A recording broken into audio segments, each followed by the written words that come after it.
The first time Frederick Rhodes rode into Dusty Creek, every soul on the main street found somewhere else to be within 30 seconds flat, every soul except one. It was the summer of 1878, deep in the heart of the Texas Panhandle, where the sun beat down on the cracked earth with a kind of biblical fury, and the wind carried red dust into every crease of a man's skin. Dusty Creek was not much of a town. It had a general store run by a stout man named Horace Tillman, a saloon called the Copper Bell, a small church with a leaning steeple, a livery stable, a sheriff's office that had seen better days, and about 200 souls trying their best to carve lives out of stubborn land. It was the kind of place people passed through rather than stayed, and the kind of place that had learned, through years of hard experience, to read a man by the way he carried himself in the saddle. Frederick Rhodes carried himself like a man who had survived things other men had not. He was 31 years old, broad across the shoulders, with dark hair that curled slightly at his collar and eyes the color of creek water after a storm, a kind of troubled gray-green that shifted depending on the light. He had a scar that ran along the left side of his jaw, clean and deliberate, the kind made by a blade rather than an accident. His coat was black, worn through at the elbows, and his hat was pulled low. He rode a black horse named Cinder that was as unsettled as his master, always shifting, always watching. Everything about the man said, "Keep your distance." His reputation had arrived before him, as reputations in that part of Texas often did, riding ahead on the tongues of traveling merchants and drifting cowhands. Frederick Rhodes, they said, had ridden with a gang out of New Mexico.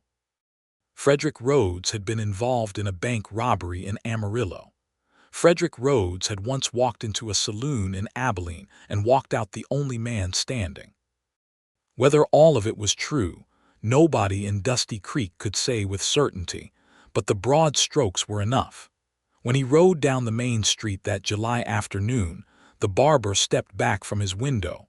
Horace Tillman disappeared behind his counter, and the men drinking on the porch of the Copper Bell found their glasses suddenly required attention indoors. But Abigail Dugan did not move.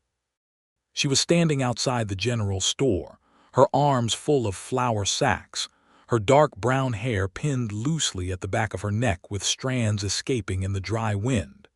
She was 26 years old, with a steadiness in her eyes that had been placed there not by good fortune but by difficult living. She had come to Dusty Creek 3 years prior after the death of her husband, a quiet farmer named Thomas Dugan, who had died of pneumonia before they had managed to build the kind of life they had both imagined. She had stayed because the land had felt like Thomas in some way she could not explain, and because she was not the sort of woman who retreated. She ran the small farm on the edge of town herself, keeping a garden, 2 cows, and a stubbornness that the women of the church sewing circle found alternately admirable and deeply frustrating. When Frederick Rhodes rode past her, she did not step back. She shifted the flour sacks in her arms and watched him the way you might watch a thunderstorm, with respect but without terror, because she had stood in enough storms to know that fearing them did not make them any less likely to hit you. Frederick noticed. He always noticed things. It was how he had survived as long as he had.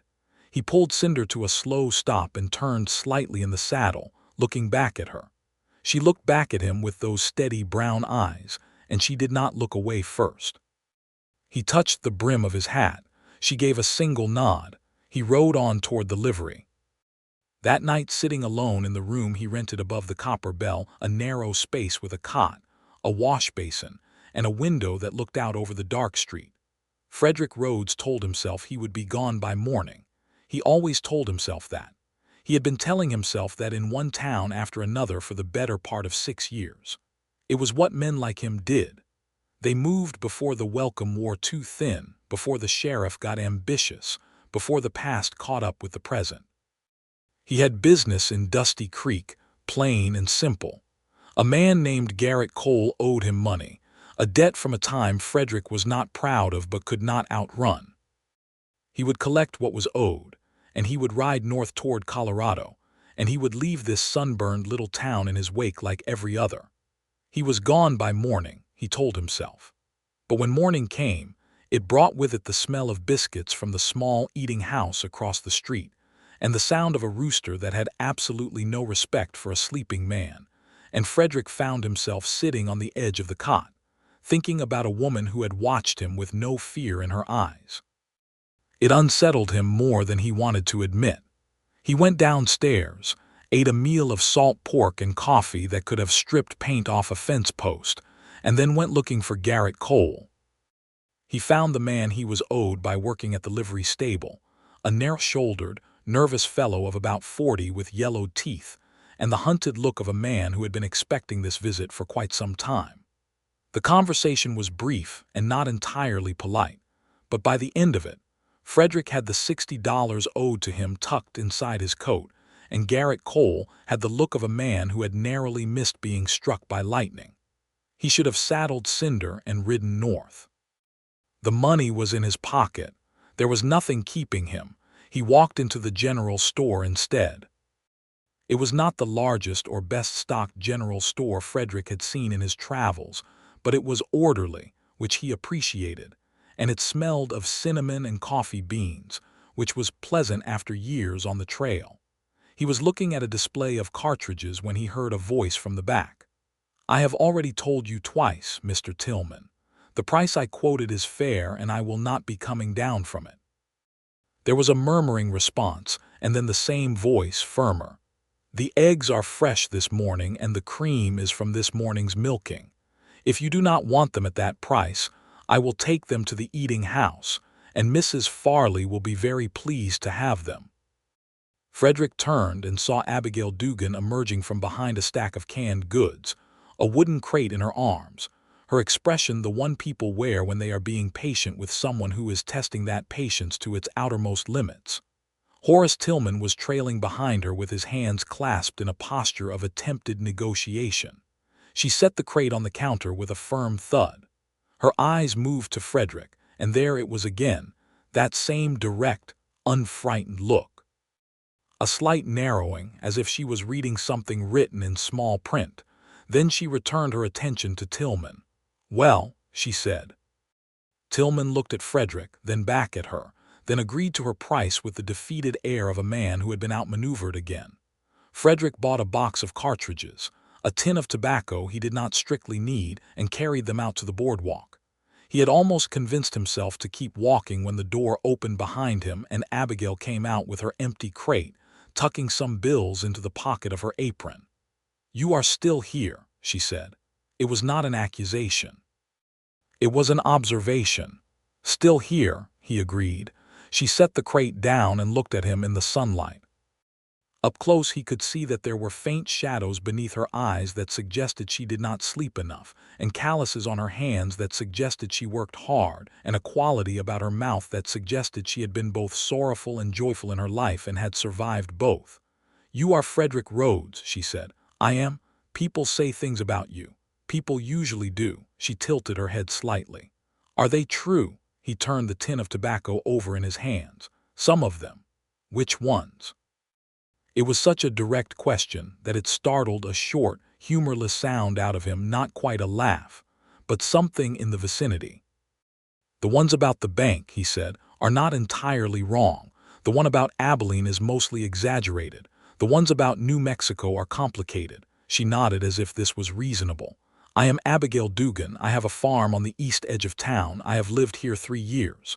"I know," he said. "People talk about you too." Something flickered across her face. "What do they say?" "That you are the most stubborn woman in the county," he said, "and that your cream is the best in the territory." She picked up her crate and tucked it under her arm. Something in her expression shifted, just slightly, toward warmth, the way a lamp turns up when someone adjusts the wick. "Both are true," she said, and walked back toward the far end of the street where a small wagon waited. Frederick stood on the boardwalk and watched her go. He did not ride north that day. He told himself it was the heat. It was, in fact, past noon, and the temperature had climbed to something unreasonable. He told himself he would wait until evening when the air cooled. He sat in the Copper Bell and played cards with a couple of cowhands who were so relieved when he let them win small amounts that they were almost friendly by the end of the afternoon. He ate dinner at the eating house where Mrs. Farley, a large and formidable woman with an opinion on every subject, served him beef stew without looking directly at him. He went back upstairs to his room. He did not ride north that evening either. The following morning, he woke before dawn from a dream he could not entirely remember, only that it had contained a pair of steady brown eyes. He lay on the cot and stared at the ceiling and did what men do when they are feeling something they do not want to feel. He inventoried all the reasons it was foolish. He was a man with a past that would not stay behind him. He had $60 to his name and a horse. He had made choices that could not be unmade. He was not the kind of man who was suited for anything that required staying in one place, but she had looked at him without fearing him. And in 31 years, that had never happened. Not once. When you have been feared for long enough, it begins to hollow you out in a way you do not always recognize until something fills the hollow unexpectedly. Frederick had grown so accustomed to the hollow that he had mistaken it for his natural shape. The way she had looked at him, not with warmth yet, not with anything soft, just with clear-eyed human recognition, as if he were simply a man rather than a thing to be avoided, had knocked loose something he had been carrying without knowing it. He got up and went down to the stable and checked on Cinder, and then, because he was apparently intent on not doing the sensible thing, he walked east along the edge of town until he came to the Dugan farm. It was a modest but well-kept property. A house built of timber and adobe, a small barn, a kitchen garden that was doing its level best against the heat, and 2 spotted cows in a pen near the barn. The whole place had the feeling of a woman managing something larger than she should have to manage alone, but managing it with considerable competence nonetheless. He would have turned around. He almost did.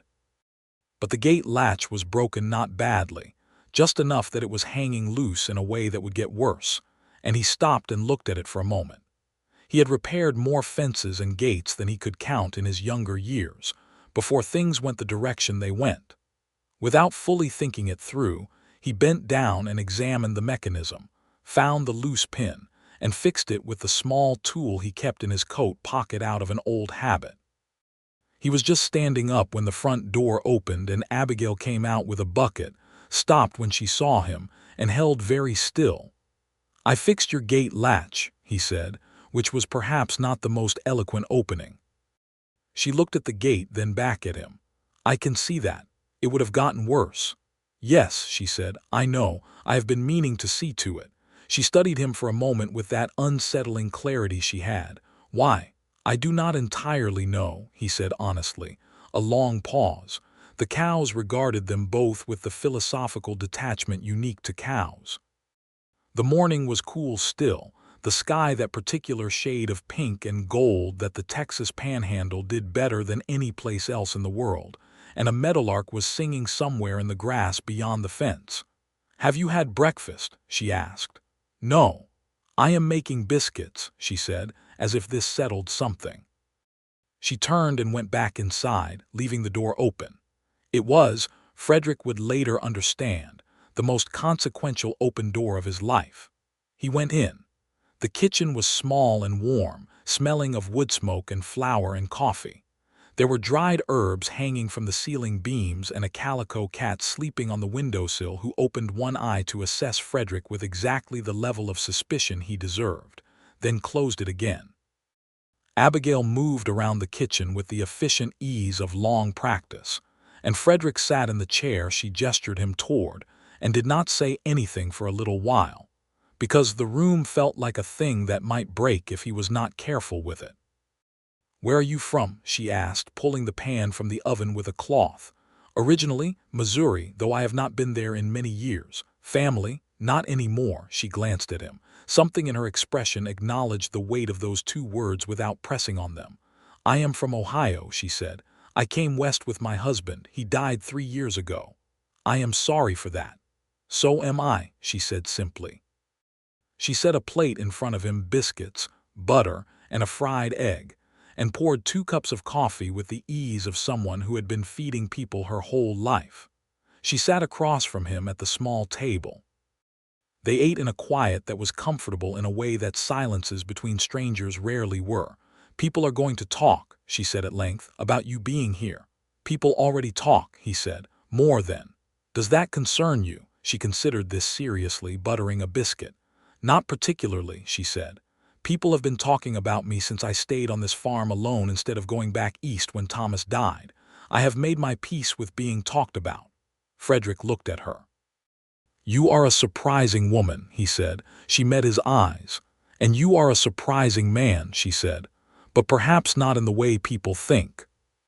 He did not know what to do with that, so he drank his coffee. He repaired 3 more things on the property that morning: a loose board on the porch, a section of the garden fence where a post had listed sideways, and a rusted hinge on the barn door. Abigail brought him water and did not follow him around, which he appreciated.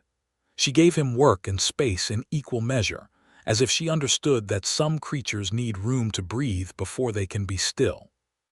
When the sun was high and hot, she called him in for a midday meal of cold beans and cornbread, and they sat at the table again and talked. She asked him about Missouri, and he told her, carefully, about the farm his parents had kept, and the brother he had once been close to, and the way things had gone wrong after the war, not the war between the states, which had ended when Frederick was 8, but the years after, when the whole country was raw and bruised, and some men found their way into trouble as naturally as water finds its way downhill. She listened without interrupting. He asked about Ohio. She told him about a childhood with 4 siblings in a house that was always too loud and too warm, about a father who had loved books and a mother who had loved growing things, about meeting Thomas Dugan at a church social when she was 19, and knowing within 10 minutes that she would marry him. There was love in her voice when she spoke of Thomas, and grief, and a settled sort of acceptance that told Frederick this was a woman who had done the work of mourning and come through it to the other side. "Do you miss him?" Frederick asked, and then wondered if it was too direct. "Every day," she said, "but not in a way that stops me, more in the way a river misses the rain that fed it. You know where you came from. You keep flowing." He thought about that for a long time after he left the farm that afternoon. He kept thinking about it that evening and the next morning and the next. He was still in Dusty Creek on the 3rd day and the 4th, and by the end of the 1st week, something had shifted in the town in a way that was subtle but real. Word had gotten around, because in a town of 200 people, everything got around, that Frederick Rhodes had been seen fixing things on Abigail Dugan's farm, and eating breakfast there, and talking on her porch in the evenings as the heat broke, and the stars came out over the panhandle like scattered salt. The reactions were what you might expect. Horace Tillman wrung his hands and told his wife it would come to no good. The men at the Copper Bell were divided between those who thought Frederick was dangerous and those who thought Abigail Dugan was perfectly capable of handling danger, having known her for 3 years. Mrs. Farley at the eating house had opinions so comprehensive on the subject that she required 2 full cups of coffee to express them. The women at the church sewing circle were concerned, which in this particular case was indistinguishable from being deeply interested. Sheriff Elias Cobb, who was 52 and had been wearing the badge in Dusty Creek for a decade, came and found Frederick on the 2nd day. Cobb was a lean, weathered man with a white mustache and the careful manner of someone who had learned to take his time assessing things before he acted. He found Frederick outside the livery brushing cinder, and he came and stood nearby and looked at the horse for a while before he spoke. "I know your name," he said. "Most people do," Frederick said, continuing to brush. "I know some of what you have done," Cobb said. "You probably know less than you think and more than I would like," Frederick said. Cobb almost smiled. "You planning to stay?" Frederick paused. "I have not entirely decided." "That is honest, at least." Cobb hooked his thumbs in his belt. "I am going to tell you something plainly, and I hope you will take it in the spirit it is offered. I have no reason to come for you right now. There is no warrant on you in this county that I know of. What you did elsewhere is for other men to settle.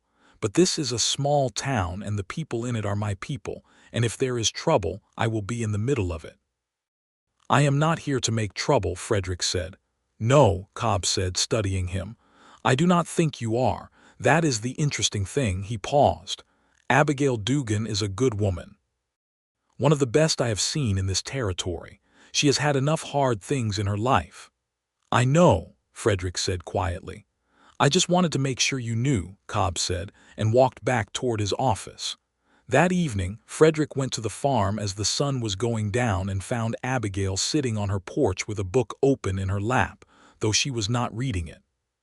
She was watching the last light on the horizon where the sky went from gold to deep orange to violet, the colors layered like something painted by a careful hand. He sat on the step below her without being invited, and she did not object. "Cobb spoke to me today," he said. "I know," she said. "Elias Cobb is protective of this town, of the people in it. He said you were a good woman.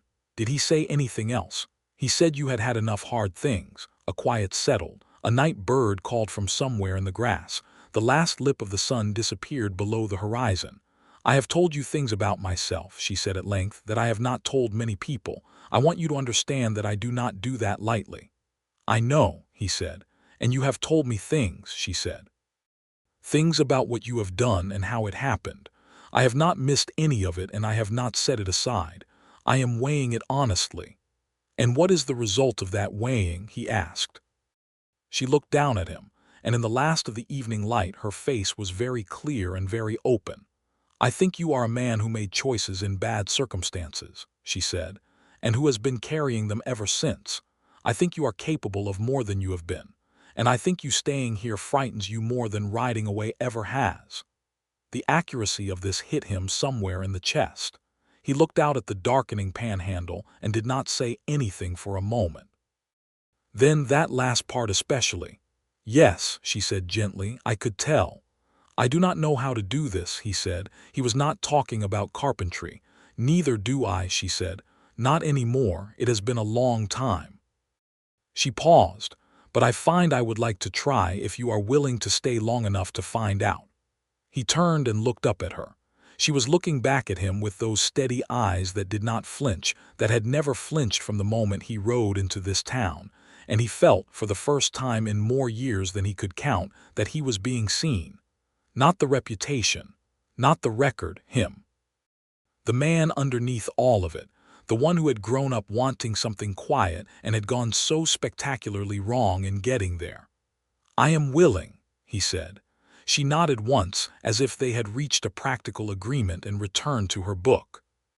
But the corner of her mouth was turned slightly upward, and he saw it, and he faced back to the darkening sky and felt something in the hollow of him begin slowly to fill. He was still in Dusty Creek the following week. He began, with Abigail's quiet permission, to be genuinely useful on the farm. He was not a man who could be idle. Idleness had never been his friend, and there was plenty to be done. He repaired the barn roof before the late summer rains arrived, spent 2 full days replacing rotted sections of the fence along the property line, cleaned and restacked the woodpile, and fixed the crank on the well that had been catching. He worked without being asked, and without expecting praise, which was perhaps the thing that impressed Abigail most, because she had known a number of men who needed to be thanked for every hammer swing. He began to stay for supper as well as breakfast. They talked in a way that grew gradually easier, the way a door swings more smoothly as its hinges are oiled over time. She told him about her garden, about the particular stubbornness of the red soil in the panhandle, about the year Thomas had tried to grow watermelons and produced 6 fruits the size of a man's fist that were, admittedly, very sweet. He told her, cautiously at first, about the better parts of his past, about the year before things went wrong when he had worked a legitimate cattle drive from Texas to Kansas, about a cook on that drive named Jefferson who had told the best stories he had ever heard, about the feel of open country on horseback in the early morning when the world was still blue and cool and full of possibility. She listened to the good parts of him the same way she listened to the bad ones, with complete attention and no performance of reaction. This was one of the most extraordinary qualities Frederick had ever encountered in a person. Most people performed their feelings a little. Abigail Dugan simply had hers. It made her easy to trust in a way that was almost alarming. There was a Sunday in August when she asked him to accompany her to church, and he went, though it had been a very long time since he had been inside one without being in some kind of trouble. He sat beside her in the third pew and endured the comprehensive staring of the congregation with the stoic patience of a man who has learned to endure staring. The Reverend Marsh, a compact, earnest man in his 40s who had been preaching in Dusty Creek for 7 years, gave a sermon about the parable of the lost sheep that Frederick felt was possibly directed at him, though the Reverend's expression revealed nothing. After the service, standing outside in the white summer sun, Abigail introduced him to people with a matter-of-fact ease that defied anyone to make it awkward. "This is Frederick Rhodes.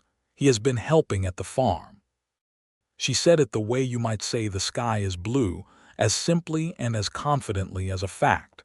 Several people shook his hand with visible uncertainty. 2 did not. A few of the women looked at Abigail with the particular expression that means we will be discussing this later, and Abigail received those looks with pleasant indifference. An older woman named Martha Bellwether, who had apparently been in Dusty Creek since before anyone could remember and had the authority that comes with absolute rootedness, came and stood before Frederick with her hands folded and looked at him for a long, assessing moment.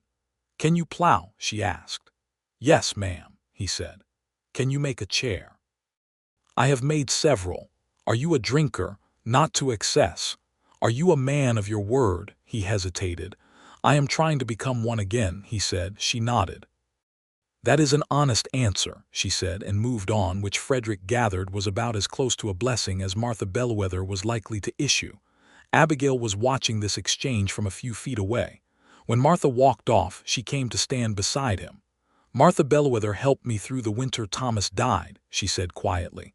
"Her opinion matters to me." "Did I pass?" he asked. "Remarkably well," she said, and the warmth in her voice was fuller now, more open. Something had been opening in her gradually over these weeks, the way a flower opens toward a reliable light, and Frederick felt the particular and terrifying privilege of being that light for someone. It was in the 3rd week of August that something happened which changed the texture of things between them. He had been at the farm all morning, working on extending the kitchen garden's fence to keep out the jackrabbits that had been raiding it with an audacity that bordered on insult. Abigail had brought him water and stood for a moment watching him work, and he had looked up and found her watching him with an expression he had not seen on her before, something soft and unguarded, not the steady examining look she usually had, but something more private. She had looked away quickly and gone back inside. That evening, as the day cooled, they sat on the porch. She had made lemonade, a small extravagance, and the pitcher sat between them sweating in the heat. They had been talking about nothing in particular, the garden, the weather, an amusing incident at the general store, when the conversation lulled, and in the lull the air between them felt charged in a way it had not before. "Can I ask you something honestly?" Frederick said. "You always can," she said. "When I first rode in," he said, "everyone on the street stepped back, except you. Why?" She thought about this. "I saw a man on a horse," she said. "I suppose I thought, well, what will happen regardless of whether I step back or not. I have never found that making myself smaller stopped anything from hitting me." "That is not what most people think," he said. "No," she agreed.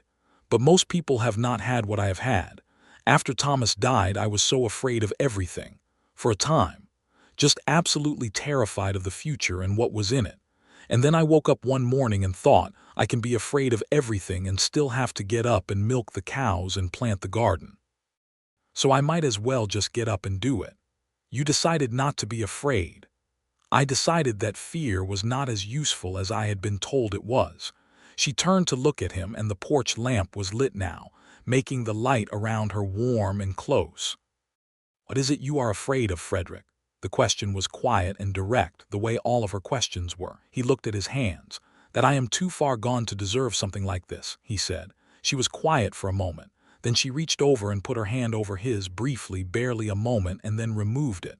But the warmth of it stayed. "I do not think that is true," she said. "I think you have been telling yourself that story so long you have mistaken it for fact." He looked at her. She looked at him. "I think you should stay," she said, and it was different this time from the practical way she had said it before. There was a wish in it.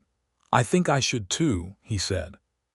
The stars came out over the panhandle, vast and brilliant, and they sat together in the warm dark and talked until late.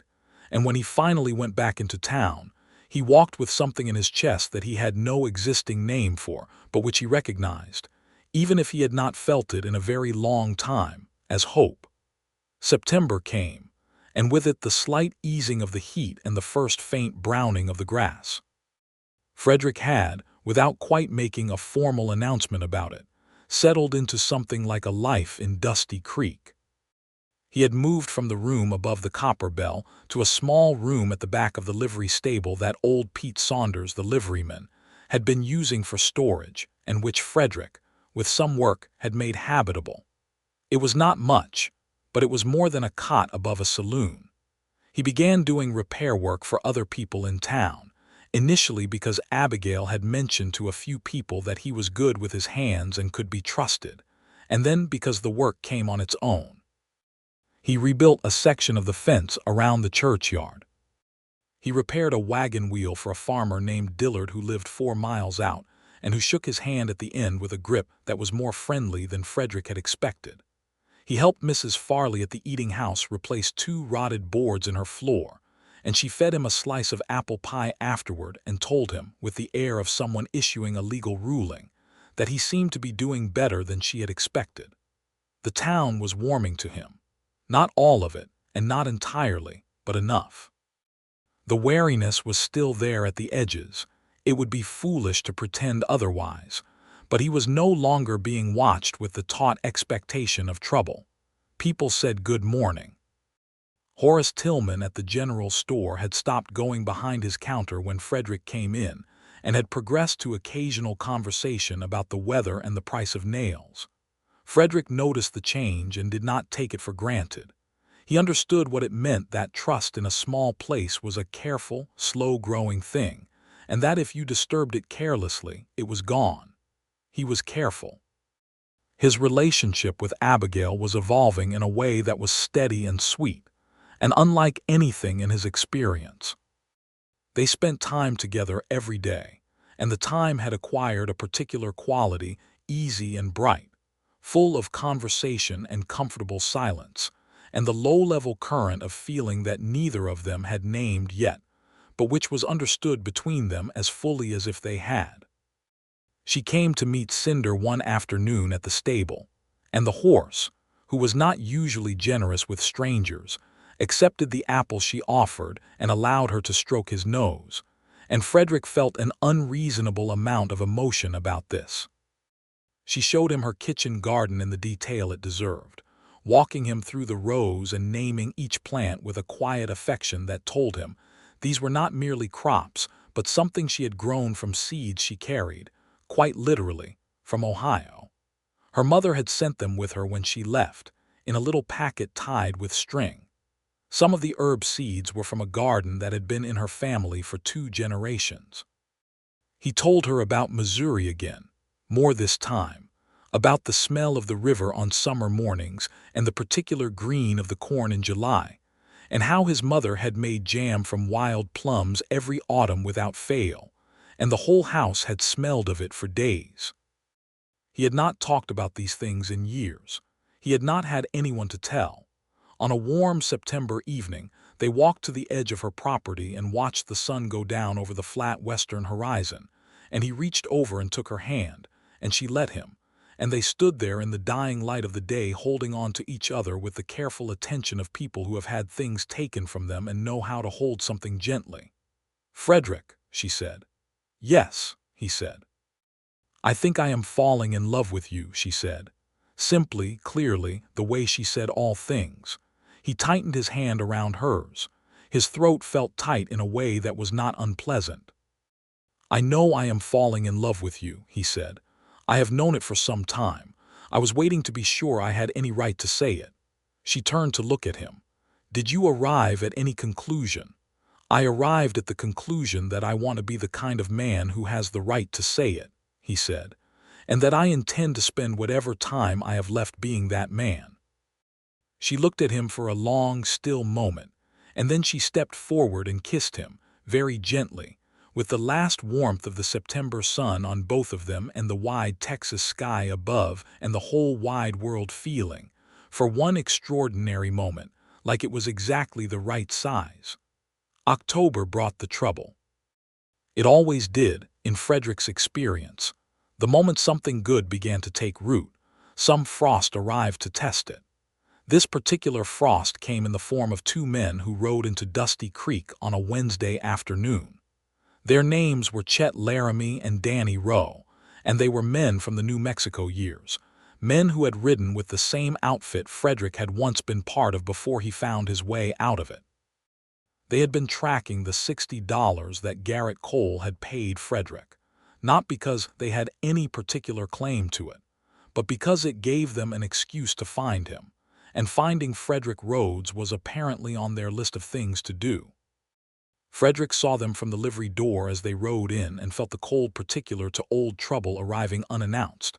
He went to see Sheriff Cobb immediately because he was not the man he had been and he intended to conduct himself accordingly. Cobb listened to what he said with the careful attention that made him a good sheriff, and then was quiet for a moment. "You have not broken any law in this county," he said. "No," Frederick said, "I have not."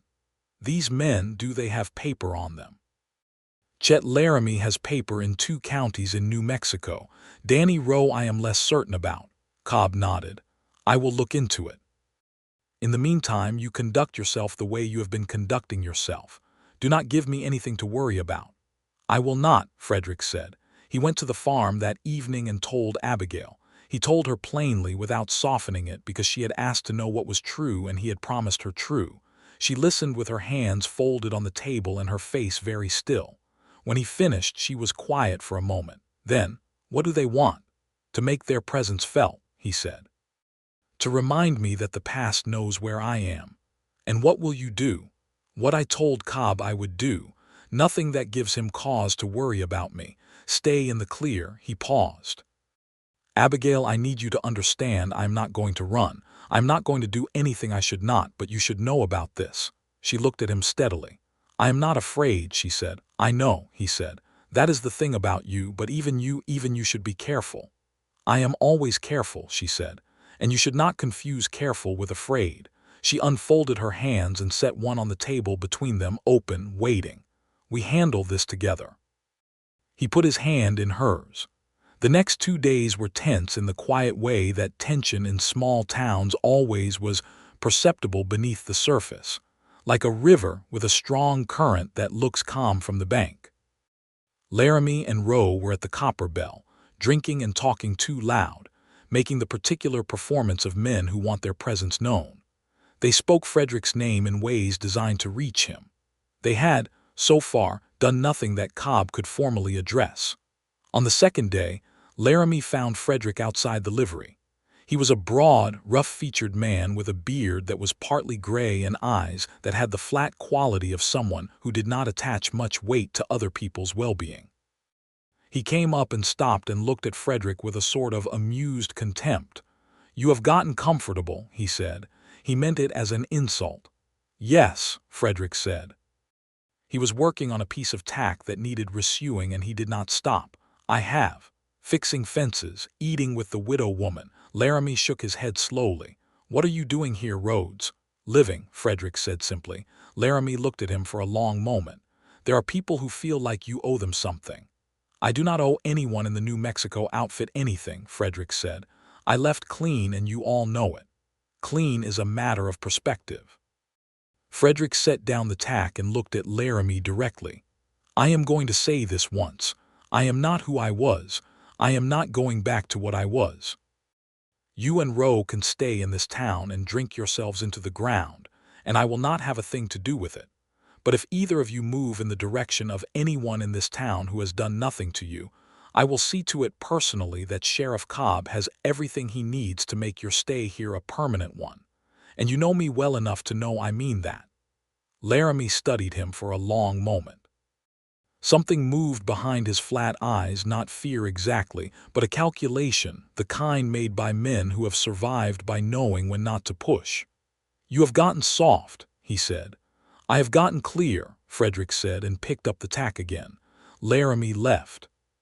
He and Rowe rode out of Dusty Creek the following morning, and Cobb watched them go from the door of his office with his arms folded, and then came to find Frederick and told him, with his characteristic economy of words, that he had confirmed Laramie had outstanding paper in Chaves County, New Mexico, and that he had sent word accordingly.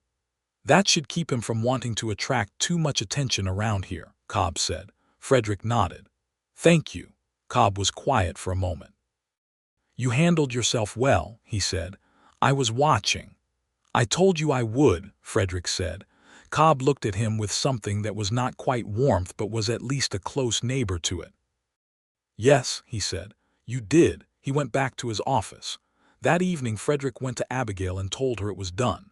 They sat on the porch in the October air, which had finally come cool and sweet, and she poured him a cup of cider from the small batch she had pressed that week, and they sat together and breathed. "Are you all right?" she asked. "I am," he said, and meant it more completely than he had meant anything in a long time. She leaned against his shoulder. He put his arm around her. They watched the stars come out, and the night was still, and the panhandle spread out around them dark and vast, and full of the quiet that had no name but felt like peace. The following weeks moved with the particular golden grace of autumn in Texas, the light slanting differently, the air sharpened, the days shorter and more precious for it. Frederick and Abigail existed in the rhythm of the farm and the town with a naturalness that had developed gradually from all those mornings and evenings, all that conversation and quiet, all the shared work and shared meals. He made her a chair in the evenings by lamplight in the stable, a proper chair with a curved back and arms, because the one on her porch was rickety and had been irritating him for weeks. He presented it to her on a Saturday morning, and she sat in it and ran her hands along the arms and looked up at him with an expression that was so open and so glad that it nearly undid him entirely. "It is beautiful," she said. "The joints are not perfectly even," he said. "Frederick," she said, "it is beautiful." He was learning slowly to accept things graciously, to receive kindness and appreciation without immediately cataloging his own deficiencies. It turned out, difficult work. But she was patient with him in this, as she was patient in most things, not the passive patience of someone merely enduring, but the active patience of someone who had chosen to invest. He thought about the future with a seriousness he had not applied to it in years. He had $60 still. He had spent very little, having earned small amounts from the repair work, and he knew the land around Dusty Creek, knew that east of town there was a section of land that had been left unclaimed because of a boundary dispute that had been settled 2 years prior. He went and looked at it on a clear October morning, walking the land with his hands in his pockets and his hat pushed back, thinking about what was possible. On a Sunday afternoon in late October, he asked Abigail to walk with him to the land. He had not told her why. She came with him, wearing a coat against the cooler air, her hair loose under her hat, and they walked east past her farm to where the unclaimed land started. "This is the Braddock section," she said, looking around. "It was disputed," he said. "It was settled. It is available for claim." She looked at him. "I have been looking into what it would take," he said. He was not good at this sort of speech, and he knew it, so he tried to be direct rather than eloquent. "There is enough here for a proper farm. The soil is not much worse than yours, and there is a creek that runs along the north edge for water. A man with $60 and a strong back could make something of it in a couple of years." She was very still. "I want to stay," he said. "I want to stay here, and I want to do it right. I am asking if you would." He stopped and tried again. "I am not much good at this." "You are doing fine," she said softly. "I want to marry you," he said, "if you will have me. I want to build something here with you, and I want to do it properly and honestly, and I want to stand up in front of your Reverend Marsh and everyone in that town and say so out loud." The wind moved through the dry grass around them, and a red-tailed hawk turned lazy circles high above, and the afternoon light was the color of honey. "Yes," she said. "Yes, Frederick. Of course, yes." He took her face in his hands and kissed her there in the middle of the unclaimed land with the wide Texas sky above them, and she put her arms around his neck and held on, and neither of them needed to say anything else because everything had been said. They told people beginning the next morning. The reactions were predictably varied. Abigail told Martha Bellwether first, because Martha had a right to know before the general announcement, and because she was the sort of woman you wanted on your side. Martha looked at Abigail for a long moment, and then looked at Frederick, and then said, "Well, I suppose that is that," which Frederick correctly interpreted as a benediction.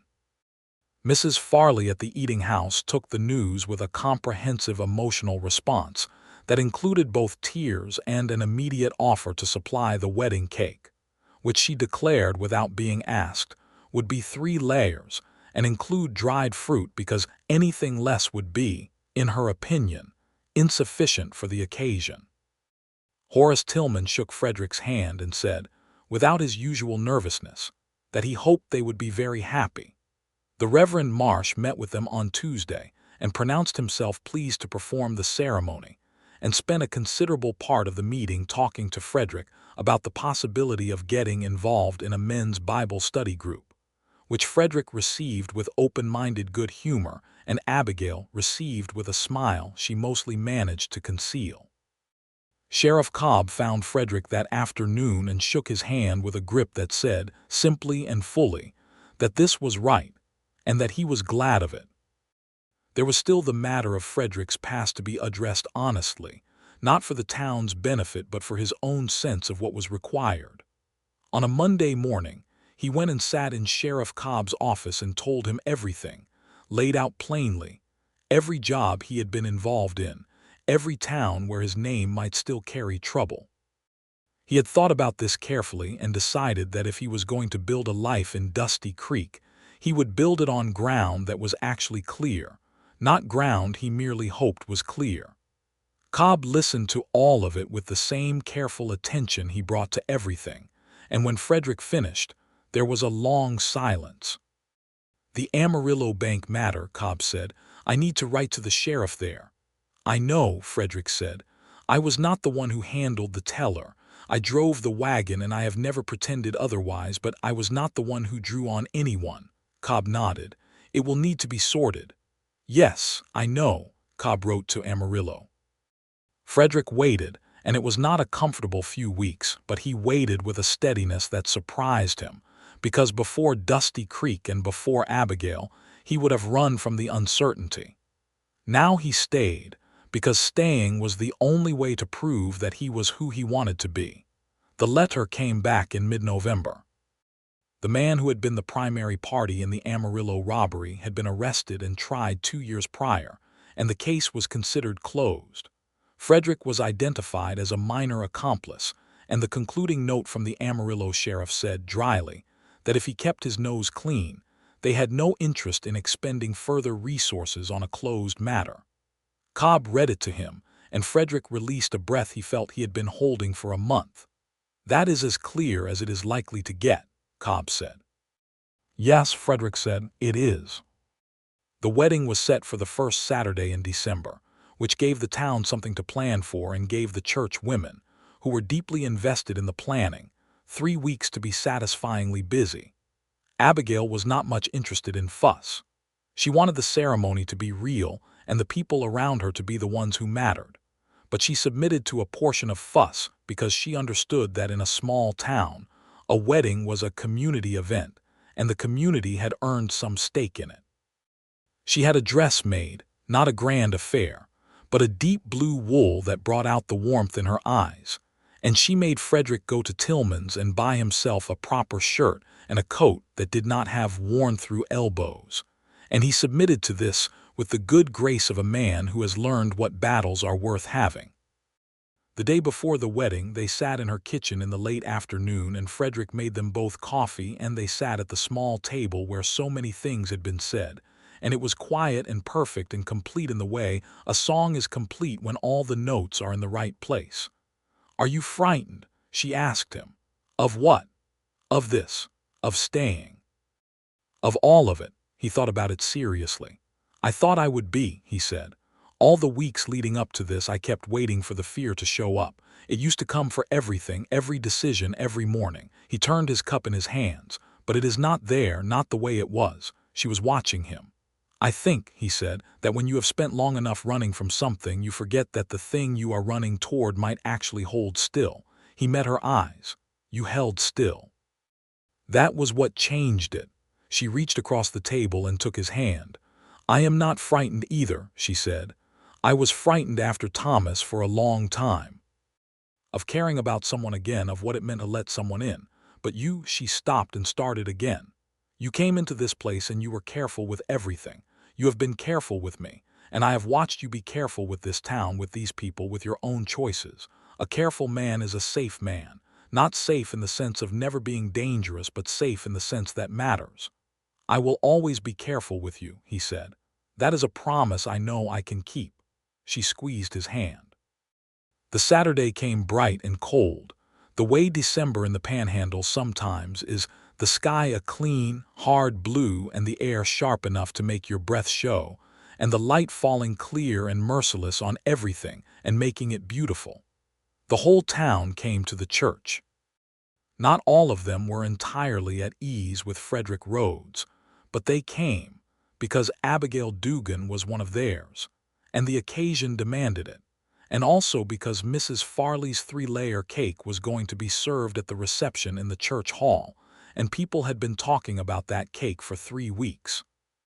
Abigail walked into the church on Martha Bellwether's arm, because that was the woman she wanted beside her, and Frederick stood at the front with the Reverend Marsh and watched her come down that aisle in her deep blue dress, and felt every hard, wandering, scraping year of his life converge to this one moment, and it was exactly right. The Reverend Marsh spoke about faith and about rebuilding, and he spoke with a warmth that suggested he had been paying more attention to both of them than his neutral expression usually let on. When he asked Frederick to speak his vows, Frederick did not look at a paper or recite a prepared thing. He looked at Abigail and spoke what was in him. "I rode into this town not knowing what I was looking for," he said.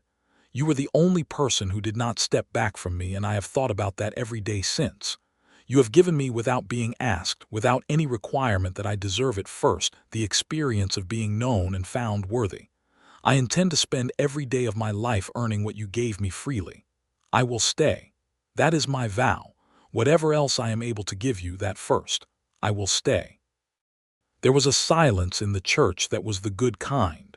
Abigail spoke her vows with her eyes clear and her voice steady, and she ended by saying, "You are the bravest thing I have done in a long time. I am not afraid of you, and I am not afraid of us. I am only grateful." They were married on the first Saturday of December, 1878, in the small, leaning steepled church in Dusty Creek, Texas, and the Reverend Marsh pronounced them husband and wife with the satisfaction of a man who has played a small role in something large. And when Frederick kissed his wife, the congregation applauded, which he had not expected, and which moved him more than he could say. Mrs. Farley's cake was, by general agreement, as magnificent as advertised. They spent their first weeks of married life in the farmhouse, while Frederick began the work on the claim he had filed on the Braddock section. He had found a partner in this work in the form of a young man named Caleb Dillard, the son of the farmer he had fixed the wagon wheel for, who was 20 years old and looking for work, and who turned out to be a remarkably good builder for someone who had never thought of himself as one.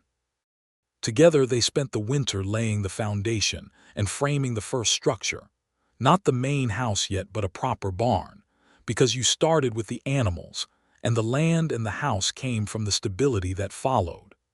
Abigail came out to the Braddock land on clear afternoons and walked the property with her practical eye, and told Frederick things that he wrote down because they were useful. The creek along the north edge could support a proper irrigation channel, she said, if it was run right. The soil here would take wheat, she thought. The rise to the south would be the right place for a house protected from the north wind, good morning light. He built it all the way she described it. He built it because she knew the land and he trusted her, and because building something together, even when the building is mostly in the planning, is one of the ways love expresses itself concretely. By the spring of 1879, the barn was done, and the foundation for the house was poured.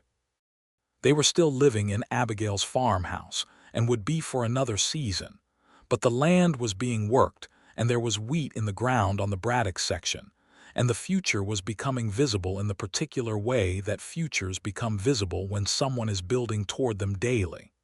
In March, Abigail told him she was expecting.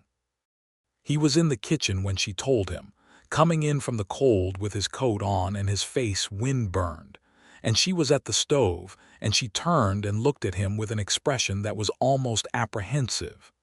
Not about the news, he understood later, but about his reaction to it.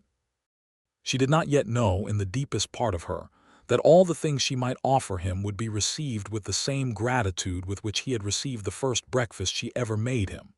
He crossed the kitchen in about 3 steps, and she barely got "I am expecting" out before his arms were around her, and he held her carefully, his chin on top of her head, and she could feel the emotion in him without needing to see his face.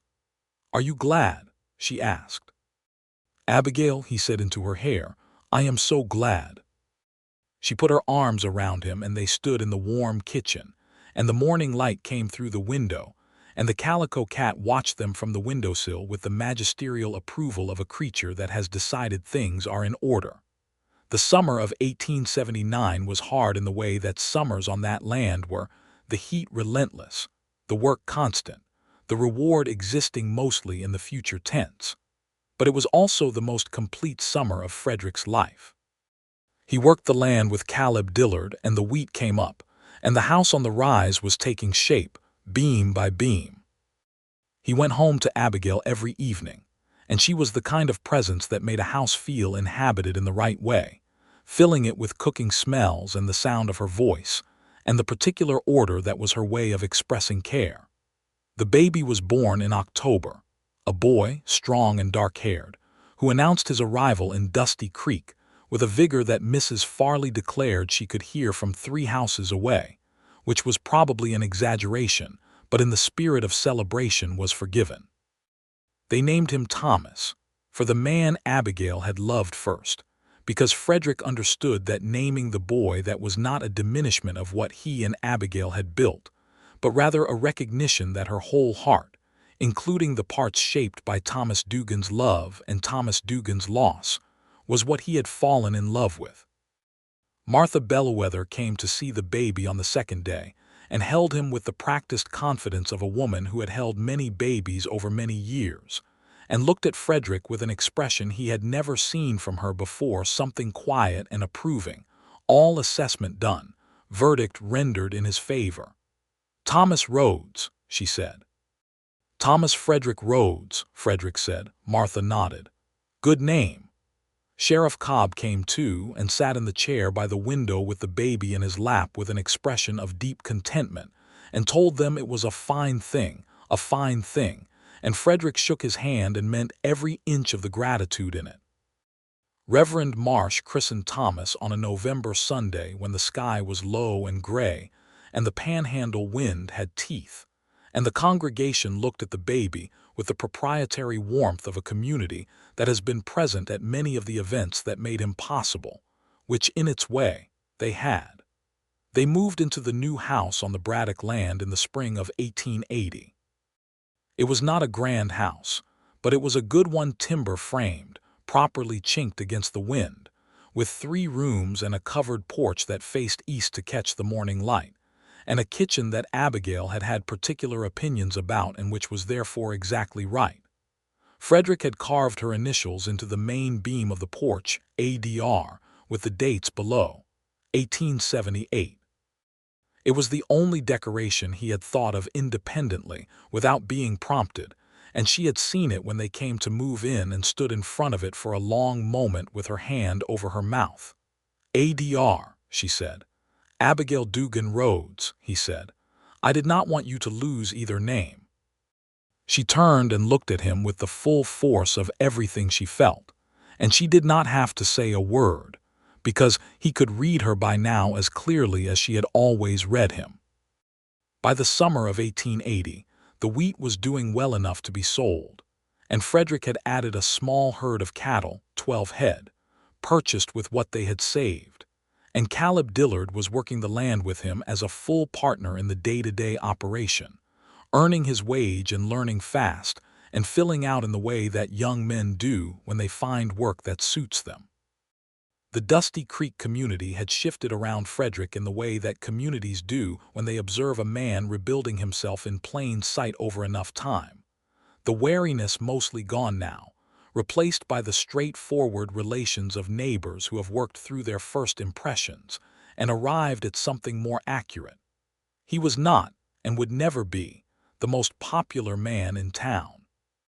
There were still people who remembered the stories and found them hard to set entirely aside, and Frederick did not begrudge them that. He had made the choices that had fed those stories. But he was trusted, and he was present, and he was known for his word and his work, which was the currency that mattered in a place like Dusty Creek.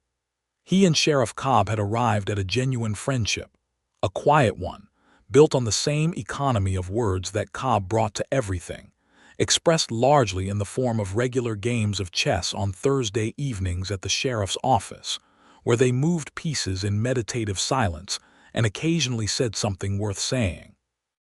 Cobb was teaching him chess with a patience that was entirely characteristic. In the autumn of 1880, Abigail told him she was expecting again.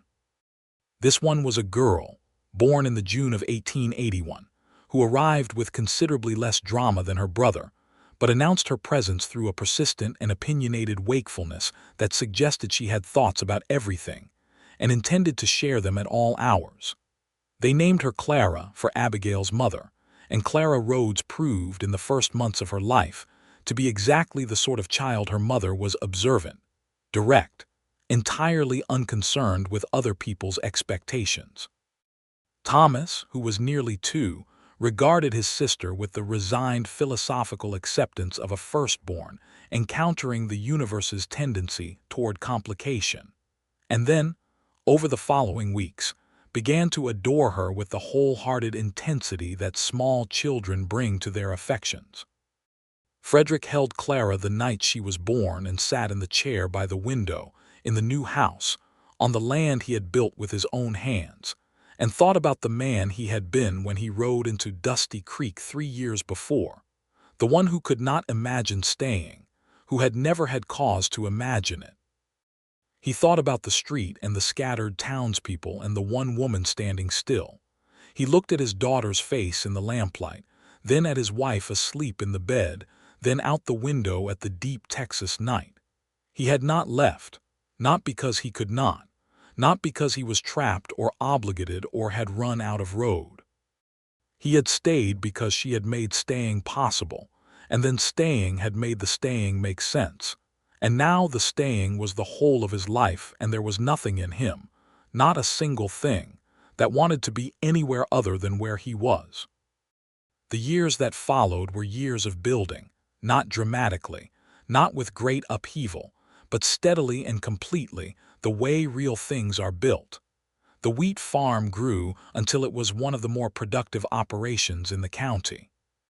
Frederick took on a second hand alongside Caleb when the work outgrew 2 pairs of hands, a quiet and steady man named Henry, whom he had hired without prejudice and paid fair wages, and who turned out to be one of the best cattlemen either of them had ever worked alongside. Abigail expanded her kitchen garden into a proper working garden that supplied not only the family but also the general store, and she began keeping bees as well, something she had always wanted to do, and which Thomas, at 4, found entirely entrancing until a bee made its opinion about his intrusive curiosity very clear. after which he maintained a respectful distance. The honey was sold at Tillman's and became something people in the county specifically sought out. She also, in the quiet way she approached most things she cared about, taught herself more about medicine. She had always had some knowledge, the kind that women of her generation and background accumulated through necessity, but she extended it deliberately, ordering books from back east and corresponding with a woman doctor in Austin who sent her information, and eventually, some basic surgical instruments.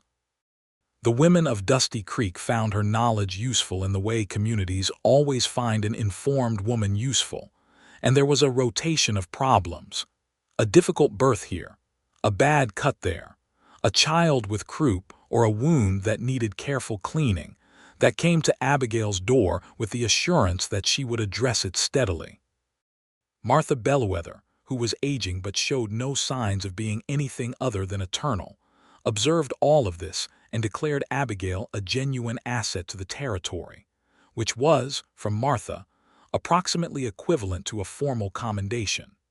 Frederick watched his wife in all of this with an admiration that grew rather than diminished over the years, because she was one of those people who reveal more of themselves the longer you know them, not less. Every year he found new facets, the particular way she laughed at something that genuinely surprised her, the precision she brought to her beekeeping, the way she talked to Thomas about hard things with a directness and care that left the boy more equipped rather than more burdened.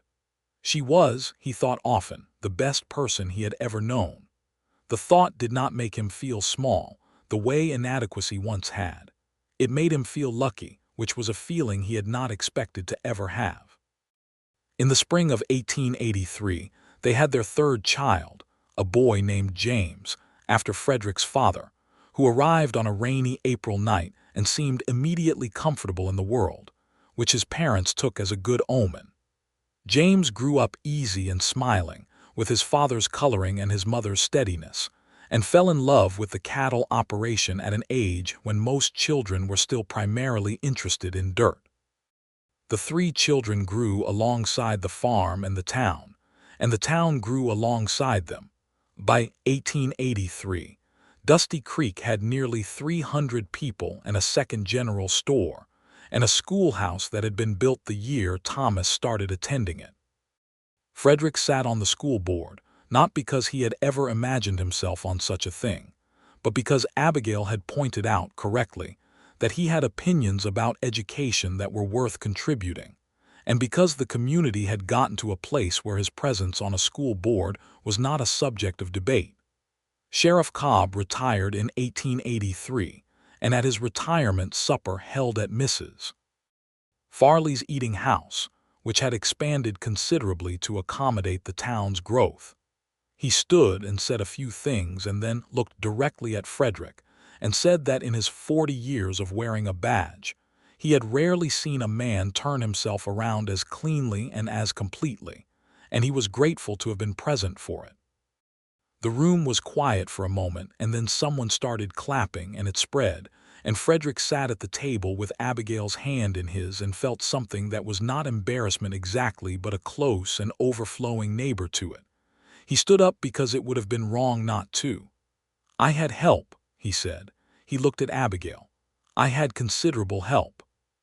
She looked back at him and smiled the smile that he had been the recipient of for 5 years now, and which still, every single time, felt like a gift received unexpectedly.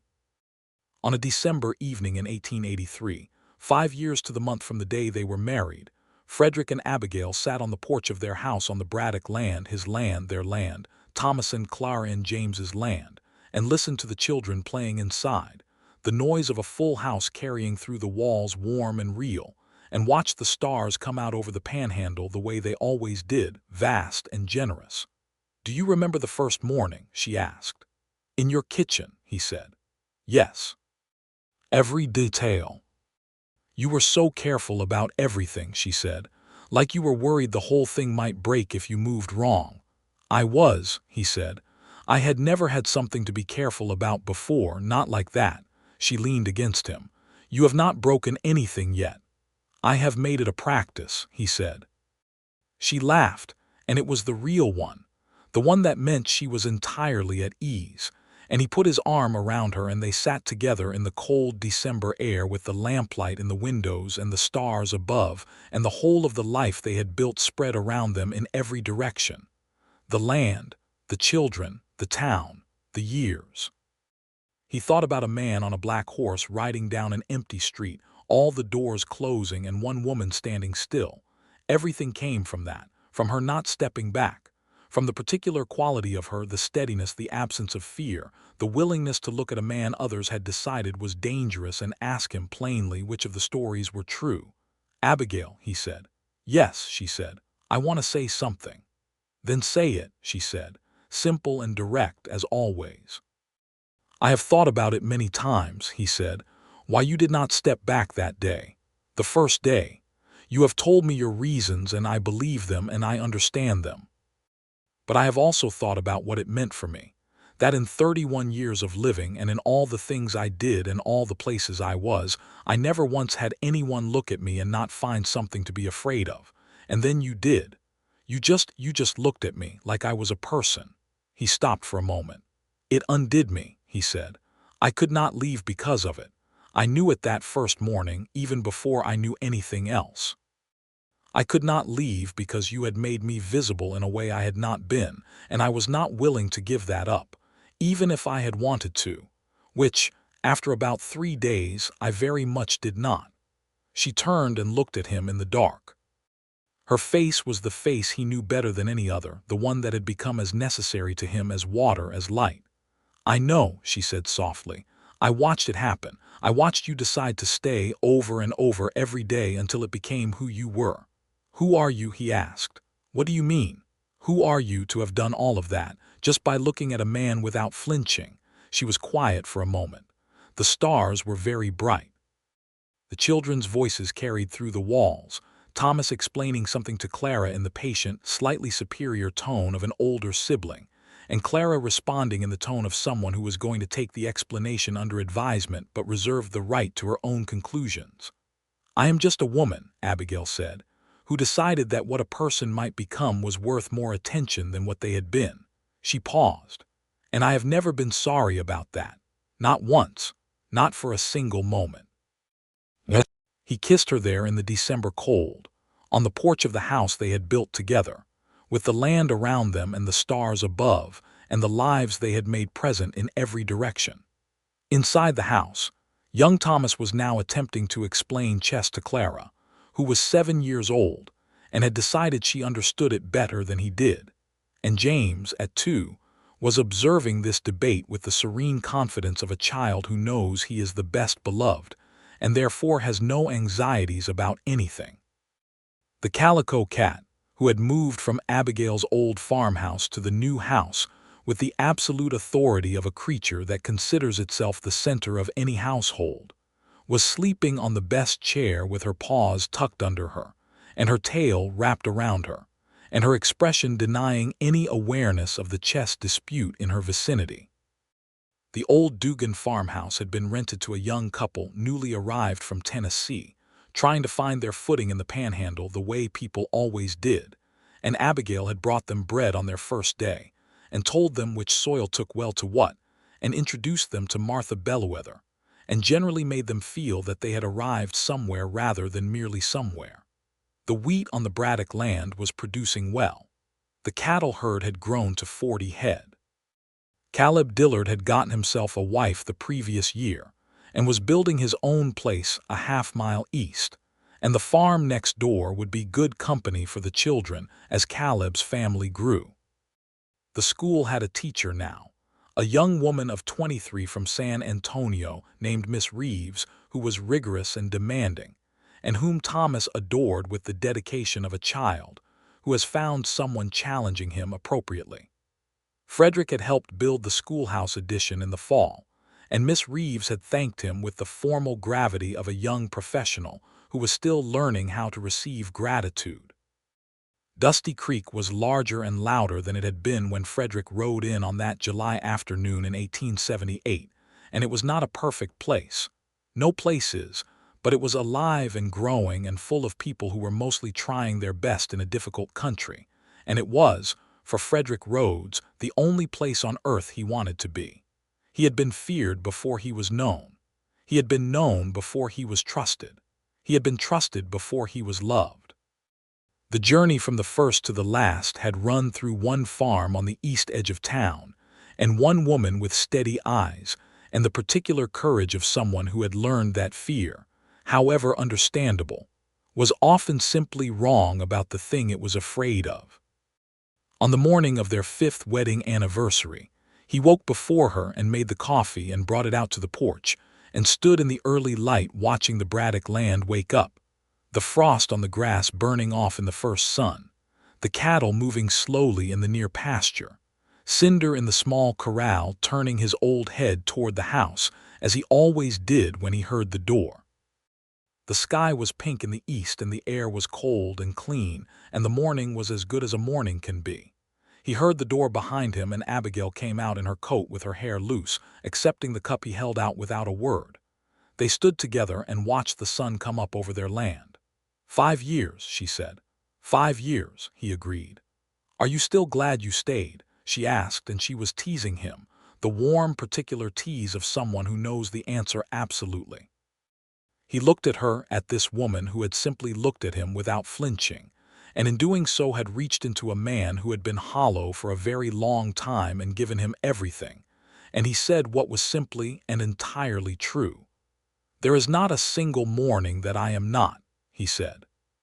She leaned her head against his shoulder, and they watched the light spread across the panhandle, gold and wide and without limit, and Frederick Rhodes, who had once ridden into a small town in Texas in the summer of 1878, and found himself unable to leave because of a woman who was not afraid of him, stood on the porch of his home and felt, in every part of him, at peace. The land held them. The town held them.